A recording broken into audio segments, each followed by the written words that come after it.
a paz de Cristo na sua vida. Nós temos falado a respeito da oração do Pai Nosso, que é a oração mais conhecida e mais falada no mundo cristão. E muitas pessoas recitam esta oração como sendo, de certa forma, uma identificação, uma qualificação, uma autenticação de que ela é filha ou filho de Deus. Eu tenho um amigo que no final dos anos 70, ele foi representar um outro amigo em um casamento. Isso nos anos 70 e até no começo dos anos 80 era comum, porque nós não tínhamos a internet. Então esse amigo que estava com a data marcada para o casamento, a empresa o transferiu e ele foi para um outro estado. E a noiva aqui ficou. Então esse outro amigo, no dia do casamento, ele colocou seu terno e foi lá representar esse amigo. E ele disse que foi a coisa mais estranha que aconteceu na sua vida. Porque ali, diante do juiz de paz, ele teve que repetir aquelas palavras que nós já conhecemos, as palavras de casamento. Seu fulano de tal, você promete amar, respeitar e todas aquelas coisas que são normais neste momento. E ele disse que se sentiu estranho porque ele teve que falar aquilo para aquela pessoa que não era a mulher dele, não era a esposa dele, ele era casado. Ele já era casado. Essas coisas, elas são interessantes, esses fatos, porque da mesma forma, muitas pessoas se dirigem a Deus, fazem essa oração a Deus, mas elas não têm certeza que seu pai, que Deus é realmente o seu pai. E isso é estranho para muita gente, porque essas pessoas não têm uma relação de um pai amoroso com Deus. E Jesus aqui nesta oração, que é conhecida do Pai Nosso, que nós encontramos registrada no Evangelho de Mateus, no capítulo 6, e Jesus começa no versículo 9 dizendo o seguinte para os seus discípulos: vocês orem assim: Pai nosso que estás nos céus, santificado seja o teu nome, venha o teu reino, seja feita a tua vontade, assim na terra como no céu. Aqui então, venha o teu reino, faz parte de um pedido do Filho ao Pai, que o reino de Deus se estabeleça na terra, mas que primeiramente o reino de Deus se estabeleça na sua vida. Jesus, quando ele começou o seu ministério, ele começou com essas palavras que nós encontramos no Evangelho de Mateus, no capítulo 4 e no versículo 17. Jesus disse para as pessoas: arrependei-vos, porque o reino dos céus está próximo. Um pouco mais na frente, Jesus já tinha uma boa quantidade de discípulos, mas nesse tempo Jesus passou, nesse primeiro momento, ele passou a ser um pregador itinerante, andando de cidade em cidade, e nós encontramos também no mesmo Evangelho de Mateus, também no capítulo 4, e no versículo 23, estas palavras: Jesus foi a Galileia, ensinando nas sinagogas deles, pregando as boas novas do reino e curando todas as enfermidades e doenças do povo. Então Jesus, o seu ministério era falar das boas novas do reino. Um pouco mais na frente, nós encontramos Jesus, já há alguns meses depois, ele já tinha uma quantidade de discípulos. E nós encontramos em Mateus 10, ele mandando os seus discípulos irem para as vilas, para as pequenas cidades, para os vilarejos, pregando o Evangelho do Reino. E no capítulo 10, no versículo 7, ele diz estas palavras: por onde vocês forem, preguem esta mensagem: o reino do céu, o reino dos céus está próximo. Depois, um pouco mais na frente, nós encontramos em Lucas 10, Jesus enviando outros 72 discípulos. A quantidade de discípulos já tinha aumentado. Então Jesus manda esses 72, de dois em dois, também levando esta mensagem: curem e digam, o reino dos céus está próximo. Mas o que é o reino? O reino é uma soberania, é um poder. E tem-se no reino um rei soberano, que determina como é que as coisas são naquele lugar. O mundo sem Deus é o mundo dominado pelo mal.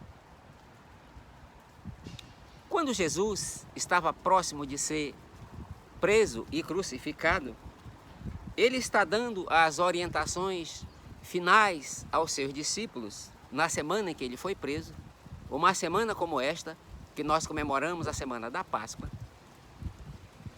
Jesus então diz para os seus discípulos: chegou a hora de ser julgado este mundo, agora será expulso o príncipe deste mundo. Jesus está falando da sua crucificação, da sua morte e a ressurreição. E assim, aqueles que crescem em Cristo Jesus como sendo o substituto da pena que cada ser humano deveria ter, porque aquela crucificação, aquela cruz, era a pena para cada pecador. Mas Jesus ali substitui o ser humano, substitui as pessoas que crescem.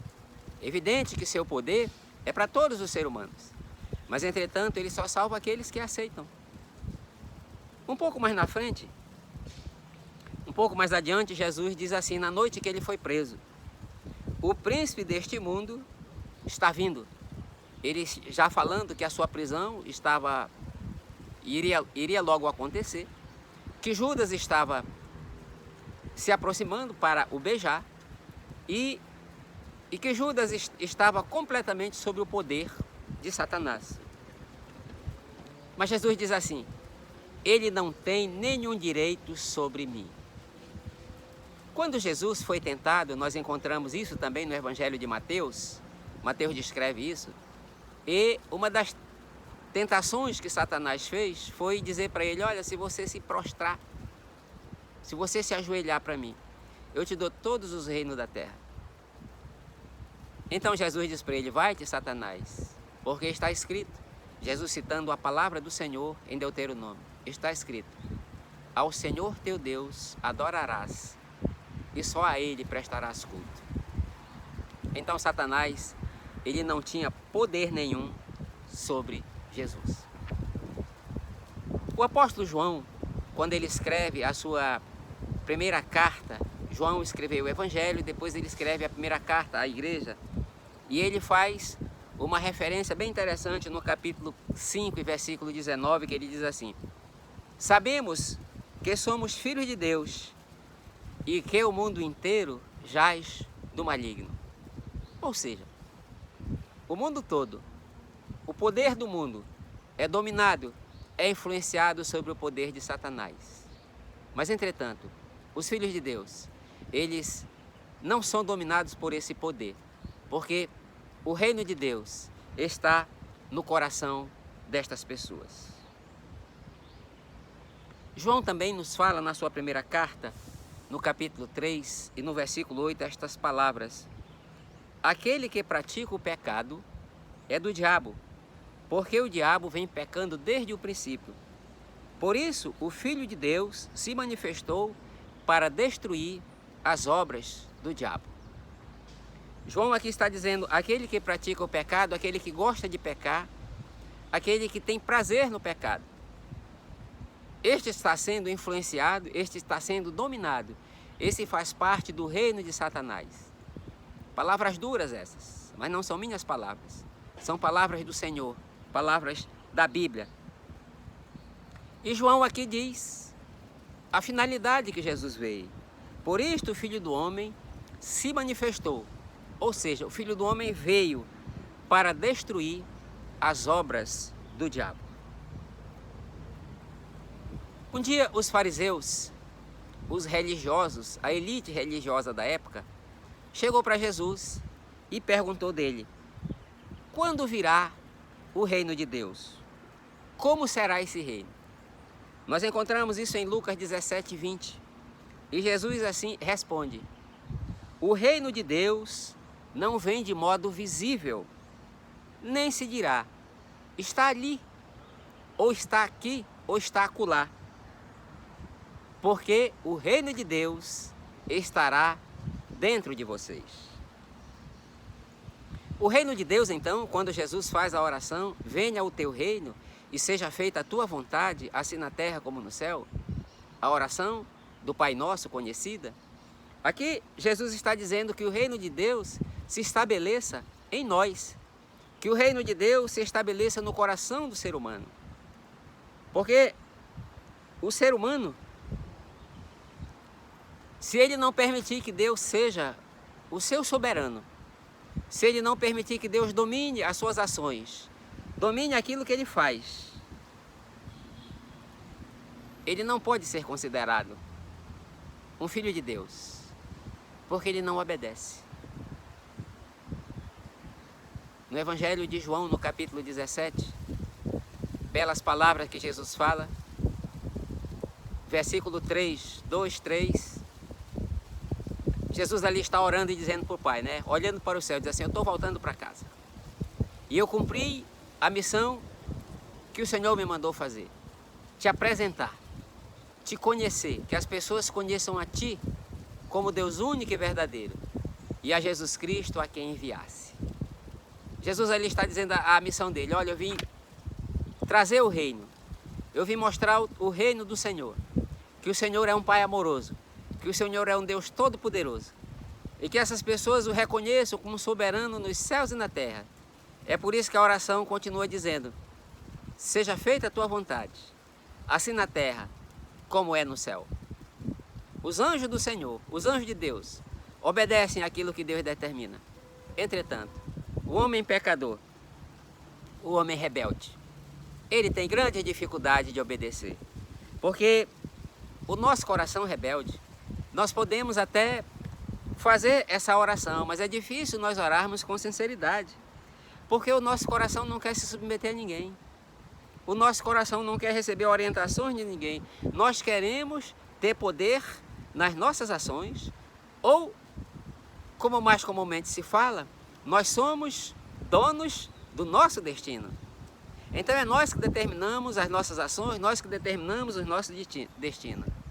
E Jesus aqui pede para os seus discípulos: orem assim: venha o teu reino sobre nós, se estabeleça o teu reino em nós, e que nós possamos obedecer ao Senhor aqui na terra, como os anjos obedecem no céu.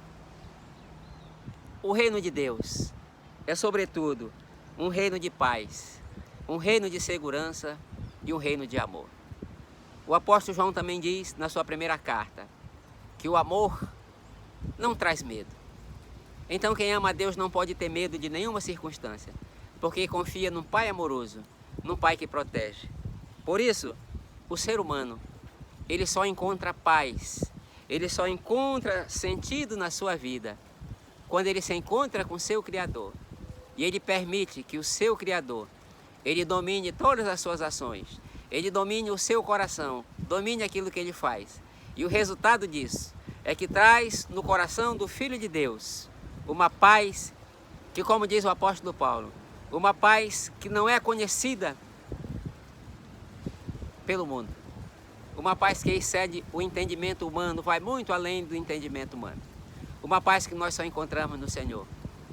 Então, aquele que permite que Deus seja o seu Senhor, Deus traz essa paz, Deus traz essa segurança. Por isso, a oração de Jesus, nós devemos repetir com sinceridade: venha a nós Ou seja, venha no meu coração o teu reino se estabeleça em mim, para que eu possa fazer a tua vontade e encontre a paz e a segurança que só o Senhor pode dar. Que Deus nos abençoe.